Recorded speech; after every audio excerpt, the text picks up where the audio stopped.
When real men can't sleep, real men do the news. So let's do the news. Um, I was gonna do this yesterday and didn't get the opportunity to do it yesterday. I was busy, but let's do it now. What is it? 4:52 in the morning. Juiced up. I'm ready to go. Let's have some fun. Tim Scott. Tim Scott, the Uncle Ruckus of Congress, the only black Republican that is in Congress. And how many Republicans are in the Senate? What, 50? And you get 50 Republicans in the Senate. I'm not quite sure how many black Republicans that are in the House of Representatives. I will wager if there's one, I suspect I would be shocked. But I think he's the only black Republican in Congress. Joe Biden gives a speech on economics. Tim Scott comes out and basically says this. Today, kids are being taught that the color of their skin defines them again. And if they look a certain way, they're an oppressor. From colleges to corporations to our culture, people are making money and gaining power by pretending we haven't made any progress at all, by doubling down on the divisions we've worked so hard to heal. You know this stuff is wrong. Hear me clearly.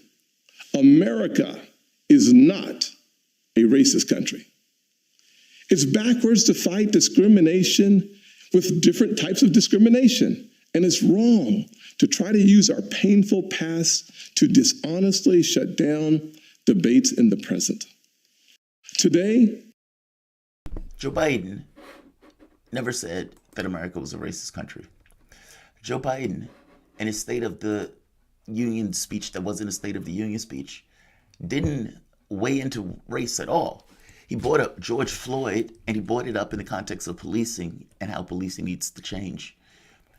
He didn't have this fight. Tim Scott is arguing a point that was never made. Now, you can make a case that Tim Scott is talking about the cultural war stuff, but Tim Scott could have made that speech at any point.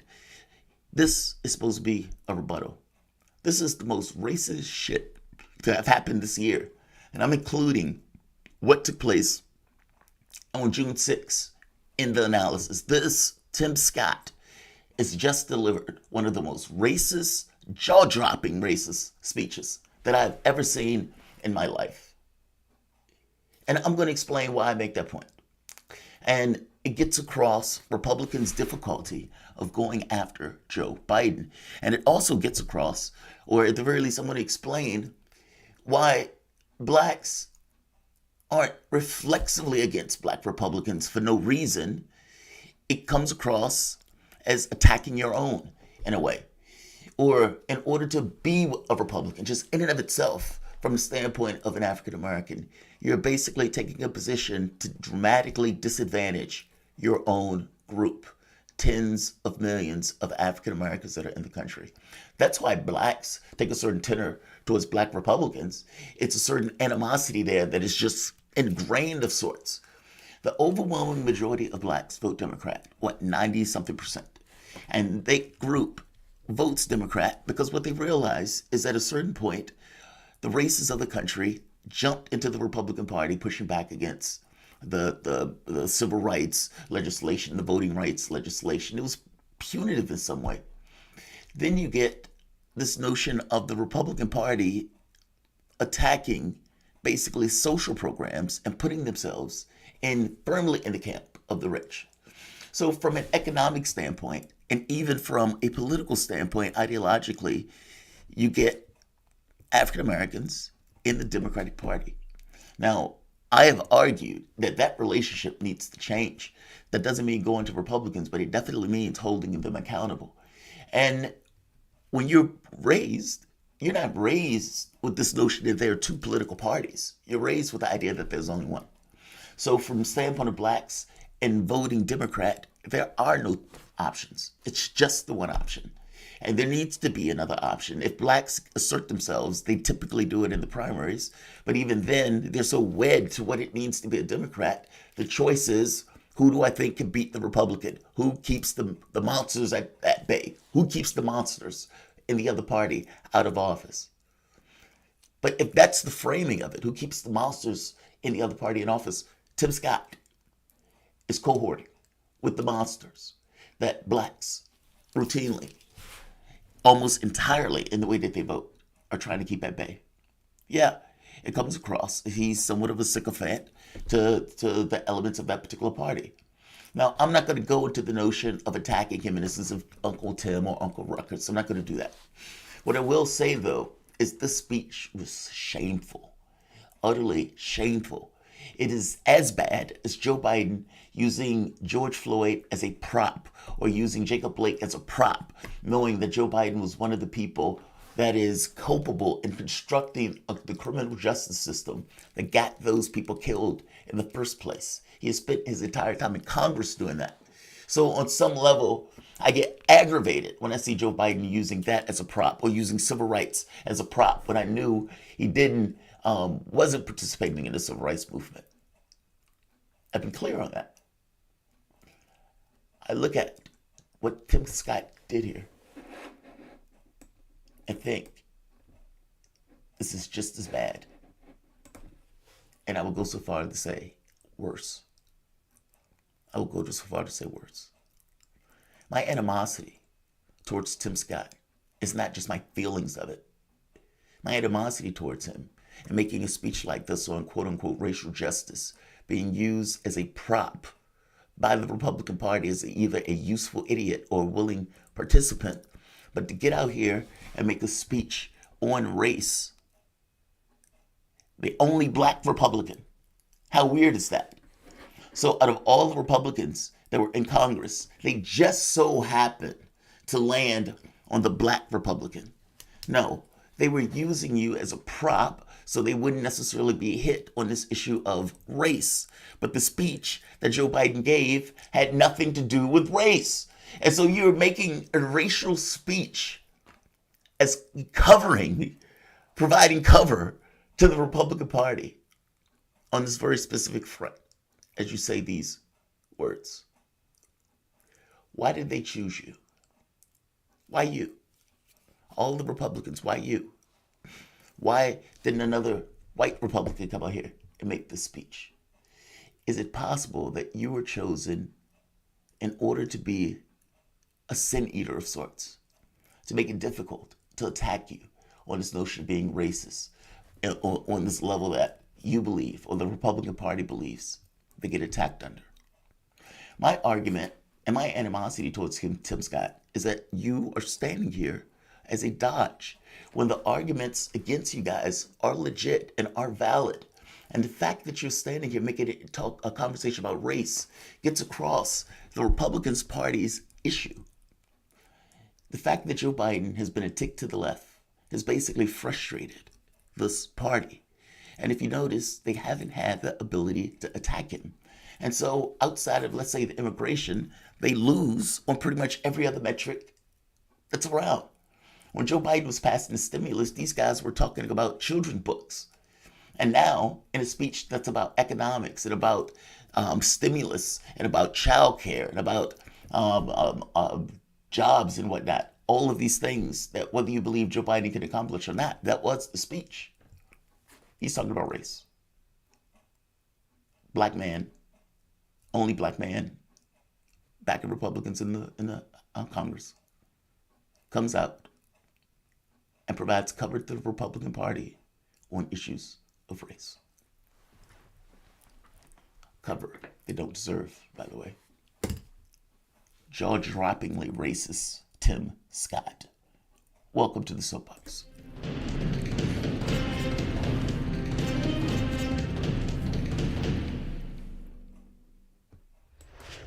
My name is Jamarl Thomas. This is the Progressive Soapbox. Guys, if you dig this content, please like, share, and subscribe. You can always support this content through PayPal or Patreon. This content is brought to you by you, and I thank you for allowing me the opportunity to do it.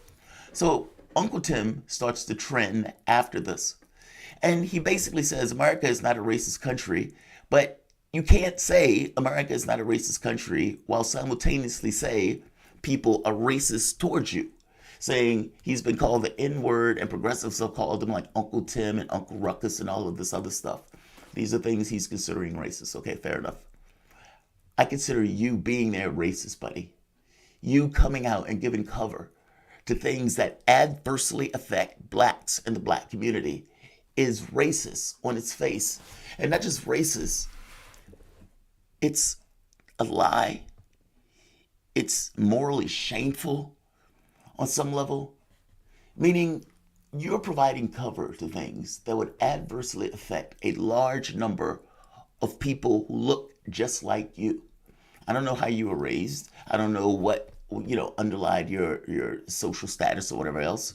I do know that what you're doing right now is providing cover for a party that, if given the capability, would hurt a large number of people who look just like you. And this is not a rah-rah for people to vote Democrats, because Democrats are paid by some of the same people that are paying Republicans. But Democrats give lip service to these things. And at the very least, from the standpoint of what Joe Biden is doing, like I said, is a tick to the left. Meaning the money that he's about to invest in those various communities will actually go into minority hands.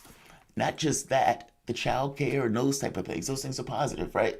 And the Republican Party is basically against all of that. And not just against all of that, Democrats may want to curtail some of those social programs if they get the opportunity to do so. At least under, let's say, Obama and Clinton and so forth. Going forward, it's probably going to be different just because of the makeup of the party. But Social Security, Medicare, the post office, those things are things that the Republicans hate, that they attack viciously and relentlessly, and given the opportunity, they would try to take them apart. They tried to get rid of Obamacare. Now, how many African Americans was using Obamacare? How many African Americans died from COVID out of the 500,000? It was a disproportionate share. I'm making the point.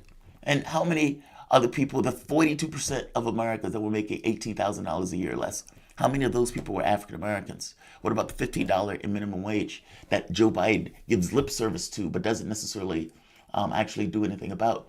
But just the fact that it's lip service to it. How many will be positively affected? Republicans are against all that stuff. And Tim Scott is standing here making this argument. Fact of the matter is, an economic argument is not just an economic argument. The black body was bought here as a commodity of sorts, something to be traded like cattle or any other kind of inventory that a person will own. And so an argument about economics, how money is spent, the economy, is intrinsically linked to race, especially since you can see how the station of blacks and where it started equates to wealth. If you are several hundred years behind, it does show up today. There was no break in history. There was no point at which history was just snapped in two. No, it's a continuous thread. And that continuous thread has consequences that lead up to this day. I mean, we're talking about avoiding, keeping blacks out of certain homes. Blacks weren't allowed in the New Deal politics of Roosevelt. You had blacks kept out of certain jobs just for racial reasons. And this goes all the way up to what, the 80s, the 90s? Then you have the destruction of welfare. You have criminalization of drugs in a way that is adversely affecting blacks. I mean, this was the Nixon policy that Nixon has owned up to, basically going after blacks and hippies by criminalizing drugs and making a heavy push for that. Joe Biden made that situation worse with the crime bill that gave this kind of skew, which ended up putting blacks in prison longer for basically the same substance, since his son used to be a crackhead, but apparently the fact that his son was a crackhead didn't stop him from pushing policies that put people in prison for longer sentences for crack. I'm saying you standing here and giving cover to the Republican Party is basically giving cover to a party that wants to destroy a lot of things that minorities are dependent upon to keep themselves whole. Yeah, I have issue with you doing that. Blacks have issue with you doing that. So if they deride you for that, if there's a certain degree of animosity there, it's from that. It's from that. It's that they know that. It's that for whatever particular reason, you're acting as if what I just said is not true and what I said is true. And if what I said is true, what you're saying has real world physical matter reality consequences that creates a certain degree of animosity since you are on the other side of that, defending that. A black face trotted out there by the Republican Party for that very specific point. So yes, you will be derided for that. You're taking actions that are shameful, ethically, morally, problematic, to say the least. To make the point and to drive the point home, I mean, he calls it, he said, it's unfortunate the way people react. No, it's unfortunate you're standing there doing that. That you either willingly, yes, I want to fight for the Republican Party. Fight for the Republican Party to do what? This is not a racist country. Joe Biden never said that. The Republican Party is working for, okay, I get that's what you say. But right now they're against all of the stimulus stuff. More importantly, if you look at, this is the Fed. White families have the highest level of both median and family wealth. 188,000 to 200 for median income, 993,000 for mean family wealth. Black families' median is less than 15% of that of whites. 24,100 compared to 188,000 for whites, 24,000 for blacks. 983,400 wealth, 142,000 wealth. White family, median net worth, black family. That wasn't magic. It was because one group was held into bondage. One group was sent off with nothing despite the hundreds of years of work. One group has to basically suffer through history despite being castigated, being called names, being kept as second-class citizens, being attacked, being reviled, ridiculed for their race. And even after all that point, never actually dealing with that in real terms, nipping around the edges. The civil rights legislation was important. The voting rights legislation was important. But those things didn't get rid of the underlying structures that have basically allowed and perpetuated themselves through history. Reparations is the answer on some level. Whites wouldn't go for that. Healthcare would be a help and an answer. Social Security expansion would be help and an answer. Jobs program would be help and an answer. And yeah, Medicare for all. Because I'm getting to the point that the things that when people's wealth is curtailed in such a degree, any program that would get rid of one of the bills, one of the things that they have to put their money into, would be a benefit, especially to the people at the lower end of the income spectrum. So when I'm talking about programs that are universal, I acknowledge that those universal programs are going to benefit a particular community. Well, Republicans are not even on board for that. You have no answer to this, and it's not even addressed. You don't even care about it. You guys are in the tank for your donors every bit as much as Democrats are, and I would wager more so. You, as a black face, is guarding this demo. That's a horrible stat. If you want to attack Democrats, you could attack them on stuff like that, but you don't even do that. That's not even something that you do or do credibly. Right here. Here's the other one. Social Security. The other program that Republicans attack, that your buddies go after. If you get rid of Social Security, the poverty rate for blacks, elderly, goes to 50%. It's 18.8% with Social Security. The program that you are trying to attack and that your party continuously attacks and tries to unravel, if it was gone, poverty rate in the black community will go to 50%.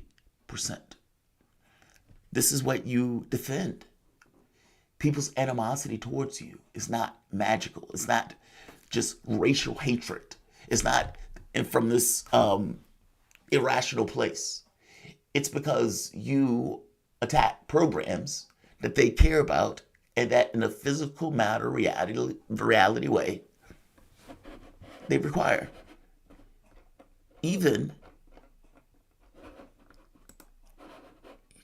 Here's the other one, post office. The post office is one of the leading employers of minorities and women, with minorities comprising 39% of the workforce. Minorities comprise 39% of the workforce of the post office. So organizations and bodies that you guys basically live the lifeblood of the things that you attack and do it entirely in the interest of wealth. Those things are things that are dramatic in their impact on that black community. If you're being called Uncle Tim, it is because what you are doing, what you're actively doing, it's not just words, but what you're actively doing is dismantling things that will drive up poverty in that community that you're standing there as a face, wearing the face of, while representing the interests of the people behind you that is trying to destroy those things. Yeah, I have issues with Tim Scott. I have issues in general with black Republicans because I know what they represent. And yet the black community does also. Whether you need to call them names, I don't need to do that in this video. I'm making the point that that is a jaw-droppingly racist video for what Tim Scott is representing, for what Tim Scott is saying, and for what Tim Scott is being covered for. Because the Republican Party is either using him as a useful idiot or he's a willing participant. And both of those things are ethically, morally dubious. Like, share.